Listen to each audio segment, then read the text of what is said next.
పటాన్చేరు నియోజకవర్గానికి ఎమ్మెల్యే కాటా శ్రీనివాస్ గౌడ్ గారా మైపాల్ రెడ్డి గారు అంటే ఏం చెప్తారు? కాంగ్రెస్ పార్టీ కార్యకర్తలకి కాటా శ్రీనివాస్ గౌడే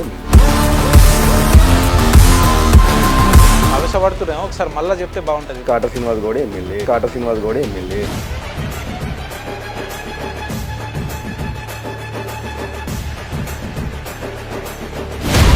అయితే మైపాల్ రెడ్డి ఎవరన్నా వలస జీవి వస్తాడు పోతాడు, ఏముంటుంది ఆయన ఏ పార్టీ తిరగలేని పార్టీ పేరు చెప్పండి. ఆయన అత్యంత దురుసుగా ప్రవర్తిస్తాడు. తొందరపాటు నిర్ణయాల వల్లనే ఆయన ఈరోజు 2 సార్లు పోటీ చేసినా కూడా ప్రజలు తిరస్కరించారు. దొంగోటతో గెలిచిన ఎమ్మెల్యే నువ్వు ఈరోజు ఎప్పుడు నువ్వు సకంగా గెలిచినావు? ప్రజలు ఎక్కడ ఆధారం ఉంది నీకు? ఈరోజు నేను 20,000 30,000 మెజార్టీతోని నేను ఇంట్లో కూర్చోబెడుతుంటే ఈరోజు మైపాల్ రెడ్డి అనే వ్యక్తి కాంగ్రెస్ పార్టీలో చేరితే కాటా సీనన్నకు వచ్చే ఇబ్బంది ఏంది, ఇక్కడున్న కార్యకర్తలకు వచ్చే ఇబ్బంది ఏంది? కాంగ్రెస్ జెండా పట్టుకొని మోసి ఈరోజు అధికారం వచ్చేదాకా కూడా కార్యకర్తలు జెండా మోసిండు. అలాంటి కార్యకర్తలకి నువ్వు ఈరోజు వచ్చి పెత్తనం చేసి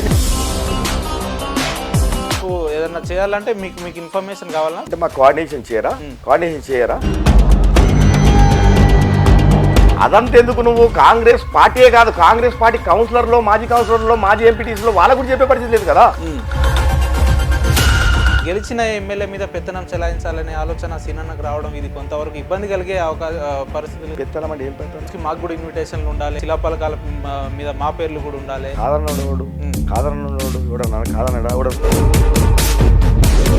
అసలు మీ డిమాండ్ మా కాంగ్రెస్ పార్టీ కార్యకర్తకు మర్యాద కావాలి. ఫస్ట్ నువ్వు ఏమంటారండి?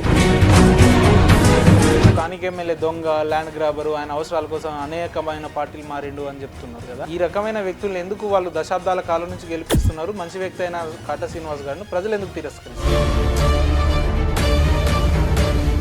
ఒక ఎమ్మెల్యే దొంగ ఓట్లతో గెలవగలుగుతాడా? నేను స్వయంగా ఆన్ రికార్డులో ఎందుకు ఆయన అంటే అంత కోపం, మీకు ఆవేశం, ఆక్రోశం ఎందుకు వస్తుంది? ఈ ప్రాంతాన్ని మామూలుగా పీడించినాడు కాదన్నా. ప్రజల రక్తం తాగి అని ఏ విధంగా కబ్జాలు చేసిండు. 10 ఏళ్లుగా పోరాడు ఇప్పుడు కూడా ఇదే రకంగా వ్యవహరిస్తున్నాడు కాటా సీనన్న అని అంటే ఎవరున్నారు సీనన్న ఎమ్మటి అని అంటే ఏం చెప్తున్నారు? నికాసమైన కార్యకర్త, నిజాయితీ,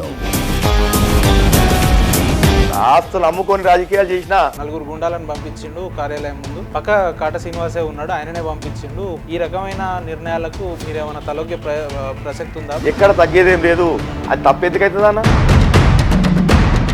కావాలనే అధిష్టానం పక్కన పెట్టిందని చెప్తాను. ఏ విషయాల పక్కన పెట్టిందన్న? ఇప్పుడు అవతల పార్టీలో గెలిచిన వ్యక్తిని కాంగ్రెస్ లో తీసుకురావడం మిమ్మల్ని పక్కన పెట్టినట్టే కదా. అంటే మీ మీద నమ్మకం లేనట్టే కదా, మిమ్మల్ని పక్కన పెడుతున్నట్టే కదా. నిజాలు మాట్లాడితే బాగుంటుంది సీనన్న. అంటే ఈడ పార్టీ బలోపేతం కావాలా లేదంటే ఈయనకు అధికారం కావాలా? పటాన్చేరు కాంగ్రెస్ ని కాపాడమంటున్నా.